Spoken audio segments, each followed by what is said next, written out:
Welcome to my YouTube channel. मैं आपका अपना अनूप सर आज फिर आपके साथ। आज हम लोग एक नई कड़ी शुरुआत करने जा रहे हैं। 2022 में जो प्रश्न आने वाले हैं, एक पेपर की नई तैयारी के साथ, एक नई शुरुआत के साथ। साल भर में हमने कुछ भी नहीं पढ़ा, अब हम पढ़ना चाहते हैं और बेहतरीन मार्क्स लाना चाहते हैं। तो आप अंत समय पर कम समय में सबसे बेहतरीन और महत्वपूर्ण प्रश्नों के साथ इस सीरीज में बेहतर पा सकते हैं। आज से हम स्टार्ट कर रहे हैं इंपॉर्टेंट क्वेश्चन की एक सीरीज। वो सारे प्रश्न पे हम चर्चा करने जा रहे हैं जो 2022 एमपी बोर्ड की परीक्षाओं में आने वाले हैं और सीबीएसई बोर्ड की भी परीक्षाओं पर आने वाले हैं। एनसीईआरटी बेस्ड सारे प्रश्नों पर हम चर्चा करेंगे। तो आज हम फिजिक्स के पहले चैप्टर की बात करेंगे, जिस पहले चैप्टर को हम स्थिर विद्युत के नाम से जानते हैं। उस चैप्टर से 9 नंबर का प्रश्न आता है। 9 नंबर के प्रश्न में 1 मार्क्स के, एमपी बोर्ड की बात कर रहा हूं, 1 मार्क्स के 2 प्रश्न आते हैं। 2 प्रश्न आते हैं, 2 क्वेश्चंस आते हैं। 2 मार्क्स का एक प्रश्न आता है, एक प्रश्न आता है, और 5 मार्क्स का एक प्रश्न आता है। मतलब टोटल कुल जो इनके होते हैं मार्क्स होते हैं, तो ये हो गया 5 नंबर का एक प्रश्न, 2 नंबर का एक प्रश्न, तो 5 2 7, और एक एक नंबर के 2 प्रश्न, तो 5 2 7 2 9। मतलब पहले चैप्टर से 9 मार्क्स थे, ठीक है, मतलब 9 मार्क्स के क्वेश्चन आते हैं। तो आज हम पहले क्वेश्चन के साथ होंगे। इस लेसन का पहला इंपॉर्टेंट प्रश्न है कूलाम का नियम, ठीक है ना, जो हमारे एग्जाम में बहुत ही महत्वपूर्ण प्रश्न है। तो आज हम शुरुआत करने जा रहे हैं कूलाम के नियम की, ठीक है। तो ध्यानपूर्वक देखिएगा, कूलाम का नियम, ठीक है। ये पहला प्रश्न है क्लास 12 का सबसे महत्वपूर्ण प्रश्न। पहले चैप्टर का पहला महत्वपूर्ण प्रश्न है कूलाम का नियम, ठीक है। ये कूलाम का नियम क्या होता है, तो याद रखिएगा, कूलाम का नियम जो है बिंदु आवेशों के लिए है। यह नियम बिंदु आवेशों के लिए है, आवेशों से संबंधित है, ठीक है। इसमें चर्चा हुई है 2 बिंदु आवेशों के मध्य लगने वाले बल के बारे में। जिस तरीके से 2 पदार्थों के बीच में, ठीक है, जिनका कुछ द्रव्यमान है, गुरुत्वाकर्षण बल कार्य करता है। सूर्य पृथ्वी, जो पृथ्वी है सूर्य के चारों चक्कर लगा रही गुरुत्वाकर्षण बल के कारण। हम किसी वस्तु को ऊपर फेंकते हैं, नीचे गिर जाता है गुरुत्वाकर्षण बल के कारण। उसी तरीके से 2 बिंदु आवेशों के मध्य एक बल कार्य करता है। 2 बिंदु आवेशों के मध्य एक बल कार्य करता है जिसे हम कूलाम बल कहते हैं। और कूलाम के नियम में कूलाम नामक वैज्ञानिक ने कूलाम बल की ही बात की कि 2 बिंदु आवेशों, एक को हमने मान लिया Q1 और एक को हमने मान लिया Q2। जिस तरीके से एक घर में 2 बच्चे पैदा होंगे तो एक का नाम राम और दूसरे का नाम श्याम, तो हमने एक बिंदु आवेश को Q1 मान लिया और दूसरे बिंदु आवेश को Q2 मान लिया, और इनके बीच की दूरी को हमने R मान लिया, ठीक है। इनके बीच की दूरी को हमने R मान लिया। तो इन दोनों बिंदु आवेशों के मध्य एक बल कार्य करेगा, ऐसी बात कूलाम ने कही। और बल को चूंकि हम इंग्लिश में फोर्स कहते हैं, तो यह से रिप्रेजेंट करते हैं। इन्होंने क्या कहा, तो ध्यान से सुनिएगा, ठीक है, कि कूलाम के नियम, ठीक है, किन्हीं 2 बिंदु आवेशों के मध्य, किन्हीं भी 2 बिंदु आवेशों के मध्य लगने वाला आकर्षण या प्रतिकर्षण बल का मान, आकर्षण या प्रतिकर्षण बल का मान। गुरुत्वाकर्षण बल में केवल आकर्षण बल लगता था, लेकिन यहां पे आकर्षण भी हो सकता है और प्रतिकर्षण भी। आप बोलेंगे कैसे? यदि समान चार्ज है, प्लस प्लस है तो प्रतिकर्षण होगा, माइनस माइनस है तो प्रतिकर्षण होगा, लेकिन प्लस माइनस है तो आकर्षण होगा। तो किन्हीं 2 बिंदु आवेशों के मध्य लगने वाला आकर्षण या प्रतिकर्षण बल, किन्हीं 2 बिंदु आवेशों के मध्य लगने वाला आकर्षण या प्रतिकर्षण बल इन दोनों बिंदु आवेशों के गुणनफल के अनुक्रमानुपाती होता है। जो बल होता है इन दोनों बिंदु आवेशों के गुणनफल के देखिए जब हम गुणे का चिन्ह ना भी लगाए ना, गुणे का चिन्ह ना भी लगाएं और दो ऐसे लिखे हो तो उसके बीच में गुणे का चिन्ह होता है, ठीक है ना। कांस्टेंट वेरिएबल सब जानते होंगे, चर अचर, ठीक है ना। तो याद रखिएगा किन्हीं भी दो बिंदु आवेशों के मध्य, किन्हीं भी दो बिंदु आवेशों के मध्य लगने वाले बल को हमने F माना है, फोर्स बोलते हैं, ठीक है ना। किन्हीं भी दो बिंदु आवेशों के मध्य लगने वाले आकर्षण या प्रतिकर्षण बल का मान इन दोनों बिंदु आवेशों के गुणनफल के अनुक्रमानुपाती होता है। जो बल होता है वो इन दोनों बिंदु आवेशों के गुणनफल के अनुक्रमानुपाती होता है तथा इनके बीच की दूरी के वर्ग के व्युत्क्रमानुपाती होता है। कौन? यही बल। व्युत्क्रमानुपाती, अनुक्रमानुपाती का मतलब है जब दोनों चीज बराबर पर लिखी हो। अब व्युत्क्रमानुपाती का मतलब होता है जब यहां पर कोई चीज बटे में लिखी हो, अपॉन में लिखी हो तो उसको व्युत्क्रमानुपाती पढ़ते हैं, ठीक ना। अनुक्रमानुपाती का मतलब होता है जब आप इसको बढ़ाओगे तो ये मान बढ़ेगा, और व्युत्क्रमानुपाती का मतलब होता है जब इसको बढ़ाओगे तो ये घटेगा और जब इसको घटाओगे तो ये बढ़ेगा, ठीक ना। अनुक्रमानुपाती को ही समानुपाती बोलते हैं, डायरेक्टली प्रोपोर्शनल इंग्लिश में बोलते हैं। मतलब इसको, ये अनुक्रमानुपाती है, मतलब Q1 के मान को बढ़ा दोगे तो F बढ़ जाएगा, Q2 के मान के बढ़ा दोगे F बढ़ जाएगा, Q1 Q2 दोनों के मान को बढ़ा दोगे तो भी F बढ़ जाएगा। ये समानुपाती है, किसी भी स्थिति में F को बढ़ना ही है, ठीक ना। जो जितने बड़े आवेश होंगे उतने ज्यादा इसका मान होगा। तो याद रखिएगा, ठीक ना, कि किन्हीं भी, ठीक ना, जो बल होता है, किन्हीं दो बिंदु आवेशों के मध्य लगने वाला जो बल होता है इन दोनों बिंदु आवेशों के गुणनफल के अनुक्रमानुपाती होता है तथा इनके बीच की दूरी के वर्ग के व्युत्क्रमानुपाती होता है। तो याद रखिएगा हमने बात किया कि जो बल होता है इन दोनों आवेशों के गुणनफल के क्या होता है, अनुक्रमानुपाती, तथा इनकी बीच की दूरी के वर्ग के, मतलब दूरी का वर्ग कर दो और उसके व्युत्क्रमानुपाती होता है। इसको हमने समीकरण 1 मान लिया, इसको हमने समीकरण 2 मान लिया, ठीक है ना। हमने दो चीजें लिख दिया। अब देखिए समीकरण 1 और समीकरण 2 इन दोनों को मिलाकर लिख देंगे तो जब दो बार कोई चीज लिखी होती है उसे मात्र एक बार लिखते हैं। F कॉमन ले लिया, उभयनिष्ठ हो गई, और दो बार चिन्ह लगे हैं, एक बार लिखेंगे।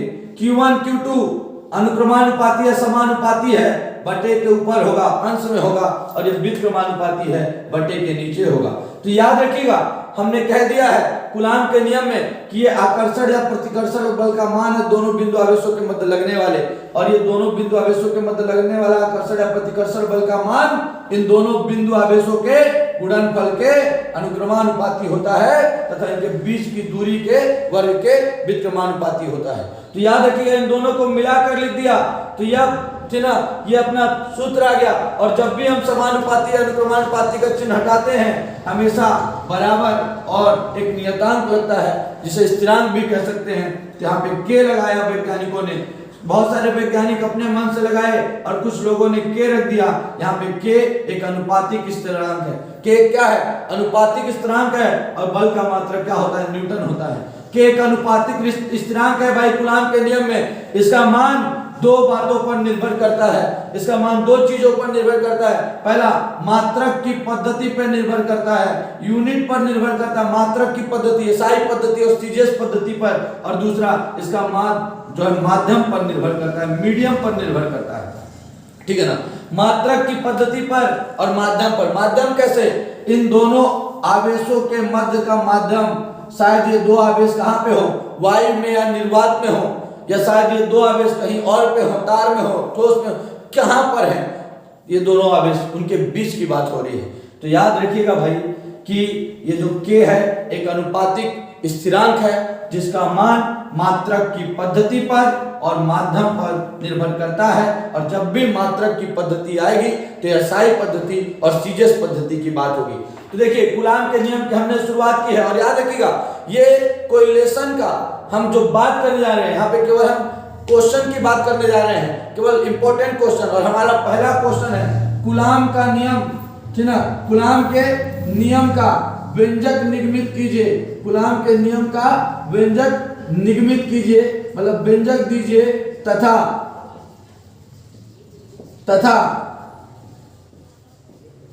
एकांक आवेश को परिभाषित कीजिए, एकांक आवेश को परिभाषित कीजिए। यह हमारा 5 नंबर का प्रश्न है।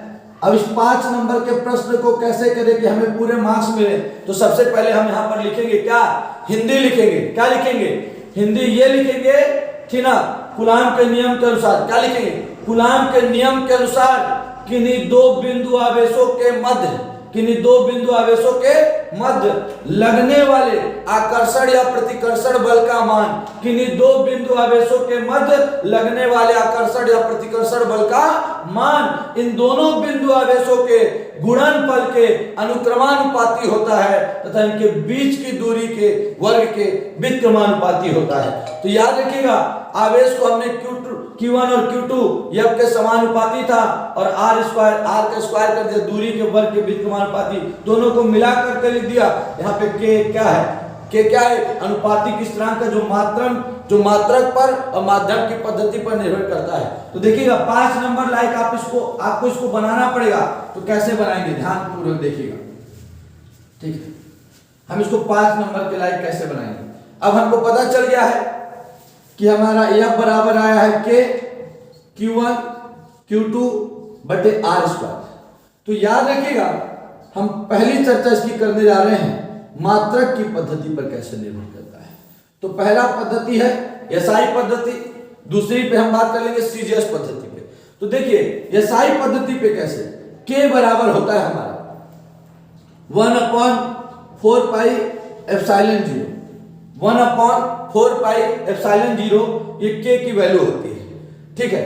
जहां पे आप बोलेंगे एप्सिलॉन 0 क्या है, इसको एप्सिलॉन 0 पढ़ते हैं, एप्सिलॉन 0, एप्सिलॉन नॉट भी पढ़ सकते हैं। ये एप्सिलॉन 0 है जिसे वायु या निर्वात की निरपेक्ष विद्युतशीलता कहते हैं।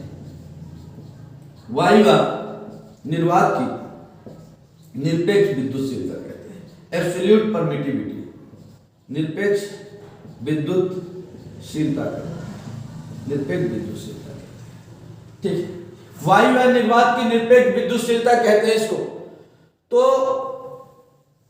ये जो हमने कहा वायु या निर्वात की निरपेक्ष विद्युतशीलता, तो अपन इसमें चर्चा करने जा रहे हैं, ठीक है ना, कि किस प्रकार K का मान SI पद्धति पर निर्भर करता है। ध्यान दीजिएगा, यहां पर एप्सिलॉन नॉट का मान होता है 8.854 इंटू 10 टू द पावर -12। ये एप्सिलॉन नॉट का मान है। किसी ने कह दिया मात्रक बताइए एप्सिलॉन नॉट का, एप्सिलॉन नॉट का मात्रक क्या होगा। तो आप ध्यान से देखिए, यदि मैं K की इस वैल्यू को, ठीक है ना, यदि मैं K के, खैर मैं पहले इसको सॉल्व कर दूं। यहां पे लिखा है K बराबर, ठीक है। आप कई बार याद कर लेते हैं, क्या याद कर लेते हैं कि K का मान यहां पर क्या होता है, 9 × 10 की घात 9, ठीक ना, ये मान होता है K का। मैं बता दूं ये कहां से आता है। देखिए 4 लिखा है तो 4 पाई की वैल्यू 22/7 लिखो या 3.14 लिखते हैं, और एप्सिलॉन नॉट की वैल्यू होती है 8.854 इंटू 10 टू द पावर -2।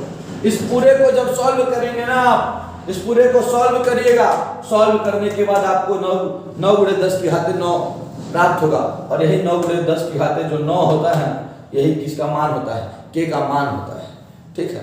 तो ये SI पद्धति में होता है, ठीक है।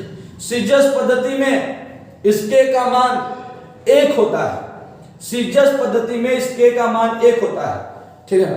तो कैसे K का मान 1 होता है, ये भी मैं आपको यदि आप जानना चाहेंगे तो बिल्कुल बता दूंगा, ठीक है। खैर अभी मैंने कहा ना कि महत्वपूर्ण प्रश्नों पे हम चर्चा कर रहे हैं।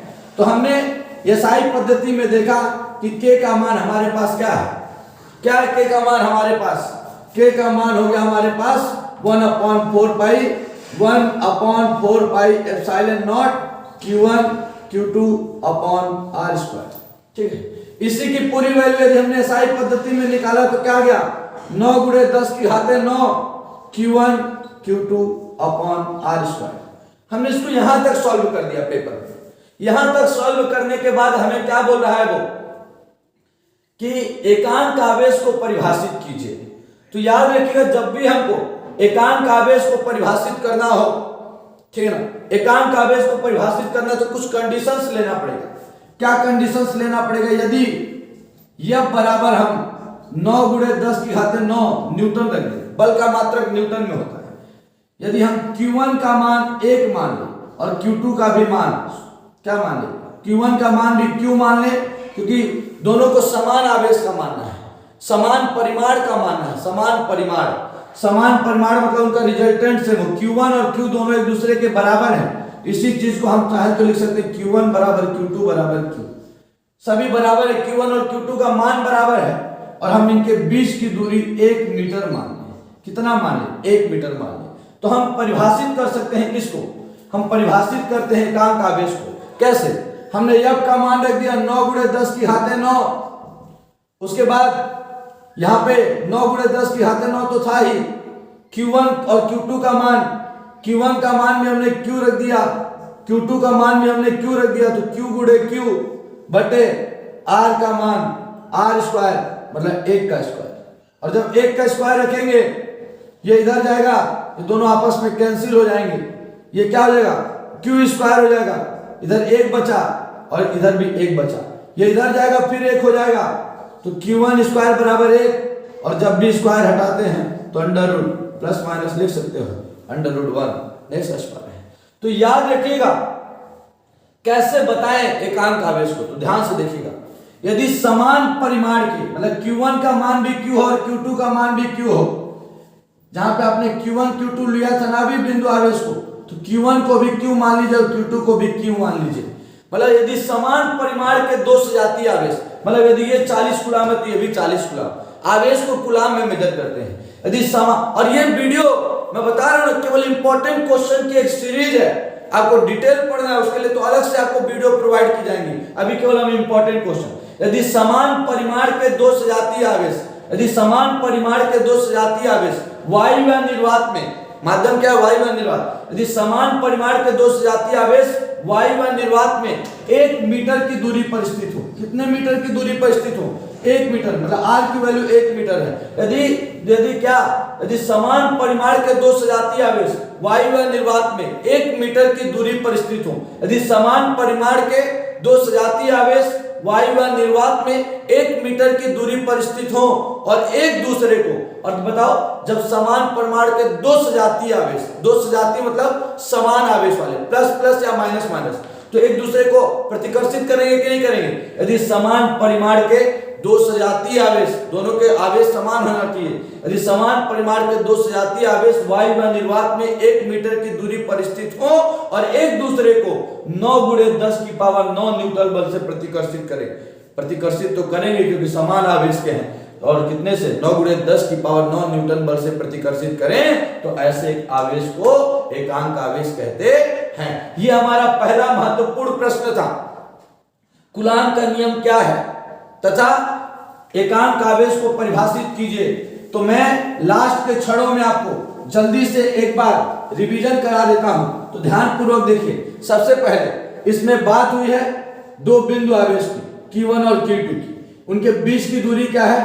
R है। हमने क्या कहा कि Q1 और Q2 का जो गुणनफल है, इन दोनों के बीच लगने वाला बल, Q1 और Q2 के बीच लगने वाला जो बल है, इन दोनों के, ठीक ना, गुणनफल के, इन दोनों आवेशों के गुणनफल के अनुक्रमानुपाती होता है, जबकि इनके बीच की दूरी के वर्ग के व्युत्क्रमानुपाती होता है। ये समीकरण 1, ये समीकरण 2, समीकरण 1 और 2 को मिलाकर लिख दिए तो Q1 Q2 upon R square. जैसे ही हमने इसको हटा दिया तो आ गया K Q1 Q2 upon R square. जैसे ही समानुपाती हटाते हैं तो बराबर एक नियतांक लगाते हैं। हमने SI पद्धति में जान लिया है। अब मैंने सीजर्स नहीं बताया अभी, वो तो बहुत डिटेल पढ़ सकते हैं, तो केवल क्वेश्चन आपको बता रहे हैं इस साल के इंपॉर्टेंट, और आप यही करते चलिए। आपके कहीं भी आप लास्ट में मुझसे बात करिएगा, 70 ऑब्जेक्टिव क्वेश्चन तक की बात करेंगे अपन, ठीक ना। ये आ गया के 1/4 pi epsilon not Q1 Q2 upon R square, ठीक है। ये बल का मात्रा क्या होता है? न्यूटन होता है, लिखना है अपन को, ठीक ना। अब देखिए हमको पता है, और यदि आगे सॉल्व कर देंगे तो 1/4 पाई एप्सिलॉन नॉट का मान कितना होता है? 9 गुणे 10 की घात 9 Q1 Q2 बटे R स्क्वायर, ये हमने लिख दिया। अब यदि बात हो जाए क्या, ठीक ना, कि एकांक आवेश को परिभाषित कीजिए, तो आपको कंडीशन बनाना पड़ेगा। यदि F का मान क्या हो जाए 9 गुणे 10 की घाते 9 न्यूटन, यदि Q1 Q2 दोनों यदि समान परिमाण के हो जाए, मतलब दोनों बराबर हो जाए Q के, मतलब ये यदि पहले अलग अलग थे लेकिन अब दोनों बराबर हो जाए, और सजातीय आवेश हो, मतलब प्लस प्लस हो या तो माइनस माइनस हो, और R मतलब इनके बीच की दूरी 1 मीटर हो, तो यही मैंने परिभाषा बनाई। F का मान रख दिया 9 गुणे 10 की घाते 9, और ये तो पहले से था 9 गुणे 10 की घाते 9, और यहाँ Q1 की जगह भी Q और Q2 की जगह भी Q, और R की जगह हमने रख दिया 1 का स्क्वायर, ठीक ना। ये इधर जाएगा तो 9 गुणे 10 की घाते 9, ये इधर गुणे में था तो इधर जाएगा तो बटे में, ठीक ना। इधर Q का स्क्वायर Q स्क्वायर, 1 का स्क्वायर 1, ये भी कैंसिल हो गया तो 1 और 1 का गुणा होगा तो 1 ही आएगा, Q स्क्वायर बराबर 1, और जैसे ही हटाते हैं अंडर रूट 1, ऐसा प्लस माइनस अंडर रूट। मतलब यदि समान परिमाण के दो सजातीय आवेश वायु व निर्वात में कितने मीटर की दूरी पर, 1 मीटर की दूरी पर स्थित हो और एक दूसरे को 9 गुणे 10 की घाते 9 न्यूटन बल से प्रतिकर्षित करें, तो ऐसे आवेश को एकांक आवेश कहते हैं। तो आज हमने है ना 2022 के पेपर के लिए पहले फिजिक्स के इंपॉर्टेंट क्वेश्चन को कर लिया है, और वो था कूलाम का नियम निर्मित कीजिए और साथ में एकांक आवेश को परिभाषित कीजिए। बहुत बहुत धन्यवाद।